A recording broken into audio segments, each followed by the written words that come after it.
दोस्तों, भारत सरकार ने जो यूनुस के ऊपर प्रेशर बनाया है, फाइनली उसका अब नतीजा आना शुरू हो रहा है। जी हाँ दोस्तों, यूनुस के अब दिन गिनती के रह गए हैं। कारण है, बांग्लादेश अब चुनाव की ओर जाने वाला है। दरअसल दोस्तों, जैसा आपने सुना होगा, जब जहाज में छेद होता है तो सबसे पहले चूहे कूद के भागते हैं। तो कुछ वही होना शुरू हो गया है। यूनुस के नाव से सबसे पहले ये जो स्टूडेंट लीडर्स थे, ये निकलना शुरू हो गए हैं और वो कह रहे हैं कि जी उन्होंने रिजिग्नेशन दे दिया है अपना। और इस्तीफा देने के बाद अगर आप देखें तो नाहिद इस्लाम, जो इनको आप यहाँ पे तस्वीर में देख रहे हैं, जो कि फेस थे पूरे के पूरे बांग्लादेश स्टूडेंट प्रोटेस्ट के, उन्होंने यहाँ पे इस्तीफा दिया। और उसके बाद अगर आप देखें तो ये कह रहे हैं कि मैं अपनी पॉलिटिकल पार्टी बना रहा हूं, जिसका मैं कन्वीनर बनने वाला हूं। दरअसल दोस्तों, इनको भी समझ आ रहा है कि ऐसे तो ज्यादा दिन यूनुस खुद गद्दी में नहीं बैठने वाले। तो इस प्रकार से जो वो पावर वो दिन गिनती के हैं। तो कहीं ना कहीं इन्होंने सोचा कि अगर अपना रेलेवेंस बनाए रखना है तो पॉलिटिक्स में तो आना पड़ेगा। तो और इसके साथ अगर आप देख सकते हैं यहाँ पे जो आप तस्वीरों में देख रहे हैं, इनकी जो पोस्ट थी telecommunication and information technology ministry की, उससे इन्होंने इस्तीफा दिया है। इंफॉर्मेशन एंड ब्रॉडकास्टिंग मिनिस्ट्री से भी इस्तीफा दे दिया है। कारण है पॉलिटिक्स। दोस्तों, यहाँ पे ये यूनुस जो कह रहे थे कि रिफॉर्म्स में अभी टाइम लगेगा, कम से कम 4 साल तो मान के चलो। जी हाँ दोस्तों, आपको याद होगा 18 नवंबर 2024 को ये न्यूज आया था। एक महीना भी नहीं लगा था, इनके ऊपर भारत ने ऐसा दबाव बनाया था, स्वयं ही नहीं बाकी के यूरोपियन यूनियन से लेके बाकी देशों के भी एम्बेसीज से, जो भी एम्बेसडर वगैरह हैं जो ढाका में है, ढाका नहीं तो जो दिल्ली में, सबको एक साथ भेजा था यूनुस के पास। और क्लियर क्लियर लहजे में कह दिया गया था, चुनाव तो आपको जल्द ही कराना पड़ेगा। जिसमें यूनुस से तुरंत अनाउंस किया था कि जी हाँ, चुनाव हम 2025 के अंत तक करवा देंगे। अब दोस्तों, यहाँ पे ये तो हो रहा है कि भारत का कंटिन्यूअस प्रेशर इनके ऊपर है, जिसका नतीजा ये है कि यूनुस अब चुनाव की ओर जा रहे हैं। मतलब यूनुस के दिन गिनती के हैं। पर यहाँ पे एक बहुत बड़ा सवाल है, क्या शेख हसीना वापस आने चुनाव में भारत क्या सोच रहा होगा? क्या बिहाइंड दी चैनल जो होता है, behind the closed curtain, behind the closed doors जो टॉक्स हो रहे हैं, वो क्या दबाव भारत बना रहा होगा? आइए जरा उस पर भी स्पेकुलेट करते हैं और साथ ही साथ समझते हैं भारत क्या इस वक्त सोच रहा है। दोस्तों, इससे पहले आगे बढ़े, आप लोगों को यहाँ पे याद दिलाना चाहूंगा, हमारा ऑफर कल खत्म हो जाएगा। तो जल्दी से जाएं, जाके इसका फायदा उठाएं। बड़े ही अफोर्डेबल प्राइस पे आपके लिए यूपीएससी सीएससी की सब्सक्रिप्शन लाए हैं। जैसा आप देख सकते हैं दोस्तों, 18 महीने की सब्सक्रिप्शन आपको 24,999 रुपए में मिल रही है, जिसमें आपको complete GS, complete CSAT, prelims test series, mains test series with evaluation में मिलता है। बाकी डिटेल में टुवर्ड्स द एंड इस पे चर्चा करेंगे। तो उस न्यूज में क्या हुआ है, नाहिद इस्लाम ने रिजाइन कर दिया है। बांग्लादेशी स्टूडेंट में जो फोर फ्रंट पे लीडर था, वो था नाहिद इस्लाम, जिसने लास्ट ईयर प्रोटेस्ट किया, शेख हसीना को देश छोड़ के भारत आना पड़ा। वो दोस्तों स्टूडेंट्स अगेंस्ट डिस्क्रिमिनेशन ग्रुप, जिसका ये लीडर था, इसने यूनुस सरकार से इस्तीफा दे दिया है। मत भूलिए दोस्तों, ये जो पूरा का पूरा प्रोटेस्ट था, अपने आप में एक प्रकार का शैम था, जिसमें पब्लिक सेक्टर जॉब्स के में जो रिजर्वेशन है, उसको लेकर कोर्ट के एक ऑर्डर पे सरकार के खिलाफ प्रोटेस्ट हो रहा था, ना कि कोर्ट के खिलाफ। और उसके बाद क्या होता है दोस्तों, जब वो चीजें हट जाती हैं तो कहते हैं नहीं जी, हम तो बाकी चीजों के लिए अब प्रोटेस्ट करेंगे और आपने हमारे साथ अच्छा नहीं किया, नेशन वाइड अपराइजिंग शुरू होती है। और वो पूरे तरीके से ऑर्केस्ट्रेटेड था। यहाँ पे हमने इस पर पहले भी चर्चा की है कि कैसे ये जो स्टूडेंट मूवमेंट का प्रोटेस्ट था, इसमें ISI handlers, US handlers, Pakistan, Dubai, Doha सारे कनेक्शन थे और इन सब के तार जुड़े थे।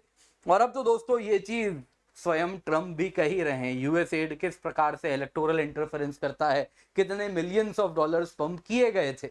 अब दोस्तों इसको लेकर क्या ही कहना, तो अब ये तो दुनिया जानती है। खैर दोस्तों, यहाँ पे अगर आप देखें तो नाहिद इस्लाम एक student leader adviser interim government था।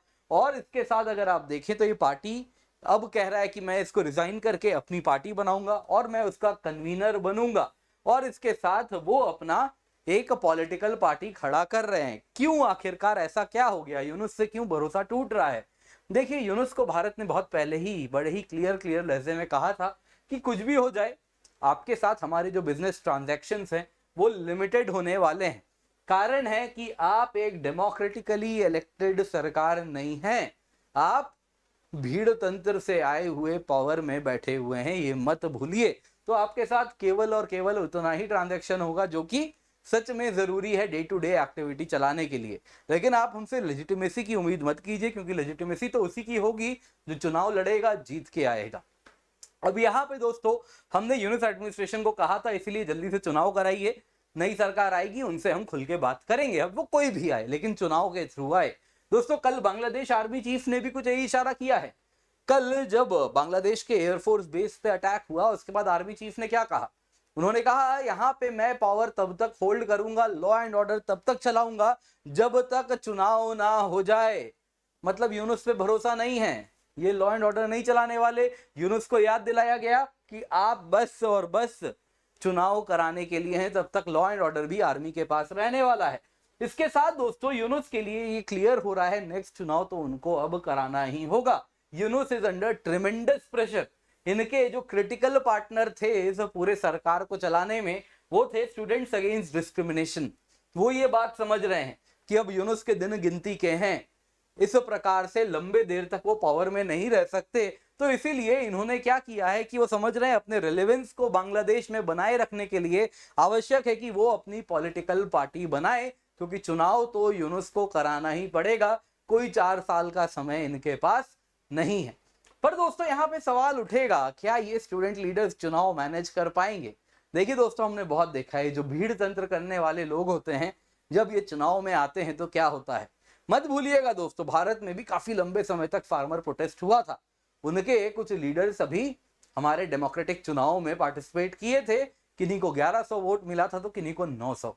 ये हालत होती है। जी हाँ दोस्तों, भीड़ में 2000 लोग भी अगर एक पतली सी गली में जमा हो जाएं तो वो बहुत अधिक हो जाता है, सब कुछ रोका जाया जा सकता है, लेकिन चुनाव वैसा नहीं होता। चुनाव is a different ball game. खैर वो बांग्लादेश के इलेक्शंस क्या होंगे वो डिसाइड करेंगे। आइए दोस्तों नाहिद इस्लाम के बारे में जानते हैं, ये भारत के बारे में क्या कहते हैं। देखिए भारत के बारे में इनके जो कहीं ना कहीं जो इनका लहजा है वो अगर आप देखें तो इस प्रकार से रहा है, जिसमें वो कहते हैं कि इंडिया में जो रूलिंग एलीट हैं, हिंदुत्व फोर्सेज हैं, ये सब डिवाइसिव पॉलिटिक्स बांग्लादेश में पार्टिसिपेट करते हैं। फॉल्स इंफॉर्मेशन भारत के लोग बांग्लादेश के बारे में फैला रहे हैं, भारतीय मीडिया झूठ बोलती है और इंडियन गवर्नमेंट को इसके खिलाफ कुछ करना चाहिए। कई कंट्रीज हैं जिन्होंने बांग्लादेश में हुए स्टूडेंट प्रोटेस्ट का सपोर्ट किया, लेकिन इंडिया साइलेंट है, इंडिया को स्टैंड लेना होगा, इस प्रकार की बात करते हैं। दोस्तों ये सारे बात ना बड़े सॉफ्ट लगते हैं जब आप महफूज आलम को सुनेंगे। इन्हीं के स्टूडेंट लीडर्स के ही और एक हैं महफूज आलम।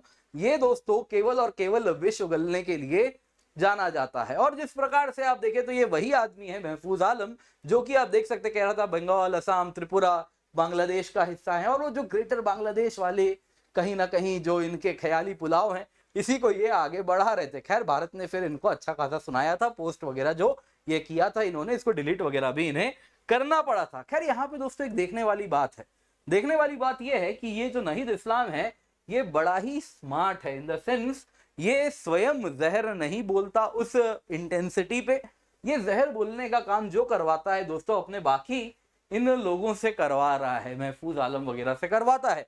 तो ये रियल श्रूड पॉलिटिशियन है, ये चीज हमें समझ आ रही है, और सबसे पहले नाव से भी कूद रहा है, मतलब बड़ा क्लियर है यहाँ पे क्या हो रहा है। अब दोस्तों यहाँ पे मिलियन डॉलर क्वेश्चन क्या है, क्या अवामी लीग वापस आने वाली है? देखिए बांग्लादेशी पॉलिटिक्स में यही बर्निंग क्वेश्चन है इस वक्त, अवामी लीग का क्या होने वाला है। रूलिंग डिस्पेंसेशन भी इस पे डिवाइडेड है। ऐसे कई मीडिया में आर्टिकल्स हैं कि यूनुस का कहना था कि अवामी लीग पे ब्लैंकेट बैन ना लगाया जाए, केवल और केवल हसीना हो गए और सीनियर पॉलिटिशियंस उन पे बैन लगाइए, लेकिन ब्लैंकेट बैन मत लगाइए, यानी पूरे अवामी लीग को ही डिसमेंबर कर देना, डिसबार कर देना, ये गलत होगा। अब देखिए दोस्तों बाकियों का ऐसा नहीं कहना है, स्पेशली अगर आप महफूज आलम जैसे लोगों की बात यहाँ पे करें, नाहिद इस्लाम भी डेफिनेटली उसी कैटेगरी में आएगा। लेजिटिमेसी क्या होती है दोस्तों किसी भी चुनाव की? किसी भी चुनाव को लेजिटिमेट हम तब कहते हैं जब उसमें फेयर कंपटीशन हो। ये तब होता है कि सामने से भी लोग चुनाव लड़ रहे हो, अदरवाइज तो यहाँ पे नॉर्थ कोरिया में भी चुनाव हो जाता है, अकेले एक खड़े हो जाए और कह रहे सब कोई वोट करो, तो ये कोई बात नहीं हुई। या फिर सामने 10 लोग खड़े कर दिए और 10 को कोई जानता भी नहीं है और इसी को वोट करना है, नहीं करोगे तो पता चल जाएगा, घर पे देख लेना क्या होगा। तो ऐसे में अगर तुम चुनाव करा रहे हो तो वो चुनाव लेजिटिमेट नहीं कहलाएगा। तो ये बात बांग्लादेश को भी भारत कहीं ना कहीं समझा रहा है कि तुम्हें अगर लेजिटिमेसी चाहिए तो फ्री एंड फेयर इलेक्शन कराना पड़ेगा। हालांकि दोस्तों महफूज आलम ने क्या कहा था, उसने अभी रिसेंटली कहा है कि देखिए जो कि मेन ब्रेन है एंटी डिस्क्रिमिनेशन मूवमेंट का, उसने कहा कि ये जो अवामी लीग है इसको फ्यूचर में हम किसी भी चुनाव में लड़ने नहीं देंगे। कारण है अवामी लीग प्रो बांग्लादेश ग्रुप नहीं है। वही महफूज आलम कहता है जमाते इस्लामी प्रो बांग्लादेश ग्रुप है। अब दोस्तों सोचने वाली बात यह है, जमाते इस्लामी के खिलाफ तो एम्पल एविडेंस है, जो हिस्टोरिकल एविडेंस है, जो क्लियरली कह रहे हैं कि ये तो जब बांग्लादेश में 1971 में पाकिस्तान फौज एट्रोसिटीज कर रही थी, तब जमाते इस्लामी उनके साथ मिलकर फौज के साथ इन्हीं के खिलाफ अत्याचार कर रहे थे, यानी कि बांग्लादेश बनने के खिलाफ काम कर रहे थे।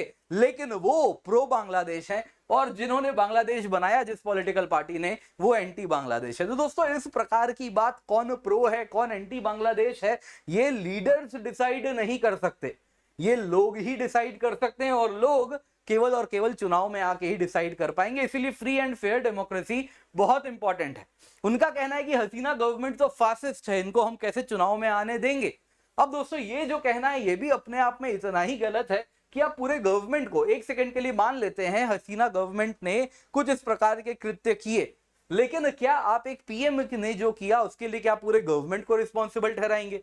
क्या गवर्नमेंट ने जो किया क्या उसके लिए पूरी पॉलिटिकल पार्टी जिम्मेदार हो सकती है? अगर ऐसा होगा तो फिर आपने जो वायलेंस किया उसका क्या? तो स्टूडेंट लीडर्स भी जिम्मेदार हैं।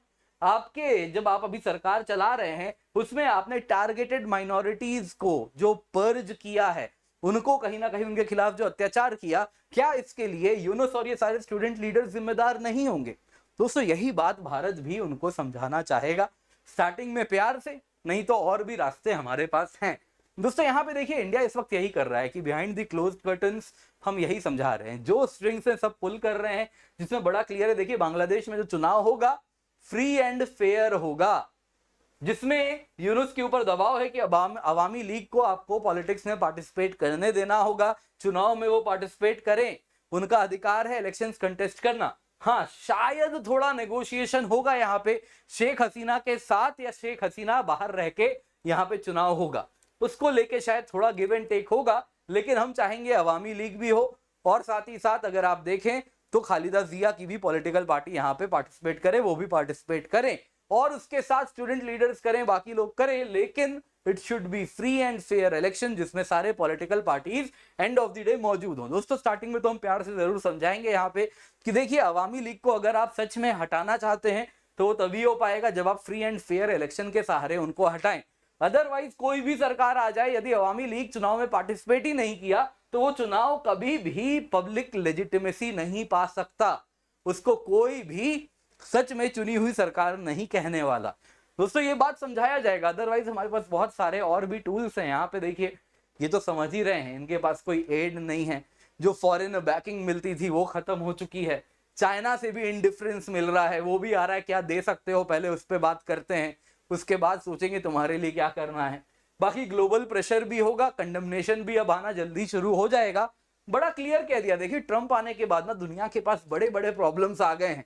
बांग्लादेश एक छोटा सा देश है जिसमें क्या हो रहा है फ्रैंकली कोई फर्क नहीं पड़ता किसी को, ये बात ये भी समझ रहे हैं। कल को इंडिया ब्लॉकेड कर दे, कल को इंडिया उसके सारे ट्रेड रिश्ते काट दे, कहीं ना कहीं एक प्रकार से इनके ऊपर और प्रेशर हम बढ़ा दें इस बात पे कि आप एक फ्री एंड फेयर इलेक्शन नहीं जल्दी से चुनाव कराएं, तब आपके लिए हम बाकी सारे रास्ते खोलेंगे, आपके ऊपर सैंक्शंस लगना शुरू हो जाए।